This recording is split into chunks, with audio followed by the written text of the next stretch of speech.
Hi guys, welcome to my vlog. So sobrang excited ko na i-check siya.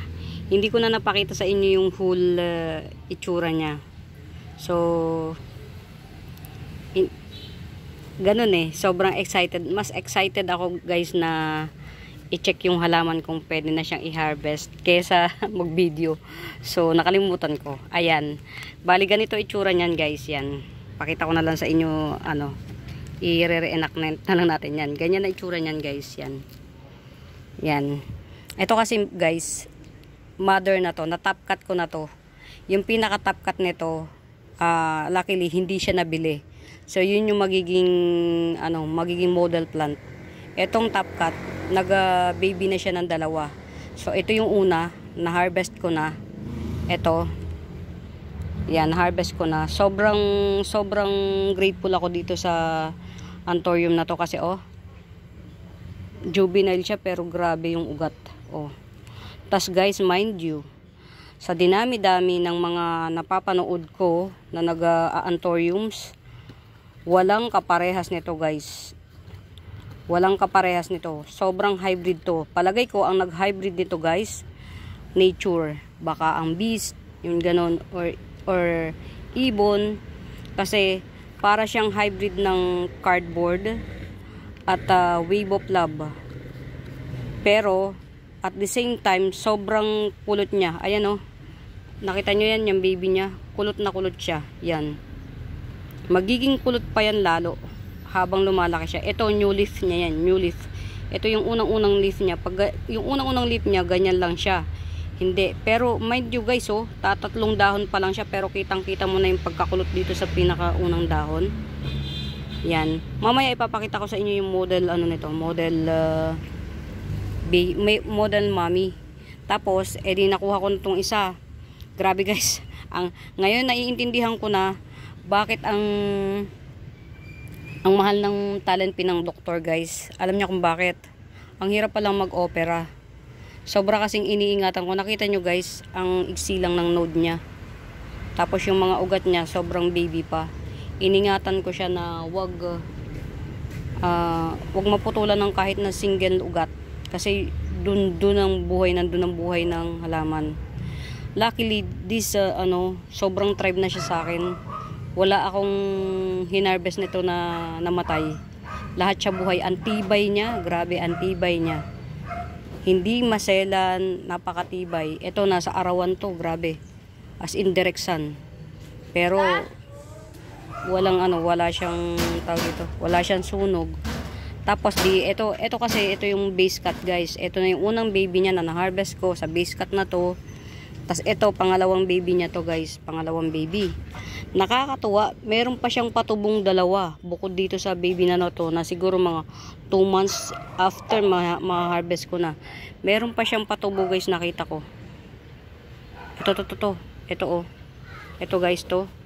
Yan, itututok natin yan. Ito baby niya pa yan guys, patubo pa.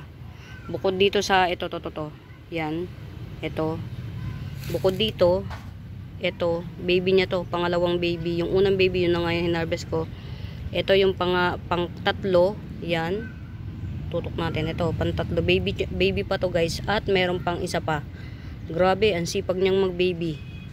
Sana ba yun? Hanapin natin. Ayun, ayan guys. So, yung maputi na yan, baby pa niya yan. So, meaning, tatlo pa yung maha-harvest ko dito. Sobrang grateful ako dito sa Anthurium na to. Which is, wala siyang pangalan Wala siyang pangalan pero ang ganda niya. So siguro dito sa larangan ng pag-Anthurium, wag mo nang pangalanan, isa puso mo na lang. Yan, sabi nga nung isang miner, wala siyang hindi na niya masyadong intention yung pangalan, isa sa puso niya na lang. O yan guys. Ilalagyan ko na muna ng tawag dito ng fungicide, tapos patutuyuin ko ng konti, tsaka ako itatanim ulit. Ito maganda yung soil mix nito, sobrang galing. Pero puro lupa lang to. Ewan ko kung anong meron dito sa soil mix na to. Lupa, parang lupa at buhangin, buhagag siya. Galing. Ayan ang dami niyang ugat. Hindi kasi mabili-bili guys yung ano, yung pinakamami nito. O, ang haba na naman ng video ko. Hindi mabili-bili yung pinakamami nito kasi namamahalan sila sa halagang 450, 5 dahon. Mahigit isang ruler na yung haba. As ang ganda pa. Kaya I decided to cut na to para ibenta siya kahit na 250. Ito na parang hybrid cardboard siya, talagang tigas eh. Sobrang tigas niya. Mas matigas pa ulo niya sa akin. Ang tigas. Ang ganda. Kaya hindi ko siya ipinipilit ibenta sa kahit na kanino kasi actually yung may dadalawa lang kaming may-ari nito. To. Kasi nakapagbenta na ako ng isa nito. Nung unang-una nakapagbenta na ako ng isa. Napakaswerte niya kasi 150 ko lang yata na benta. Ngayon ito 3 dahon.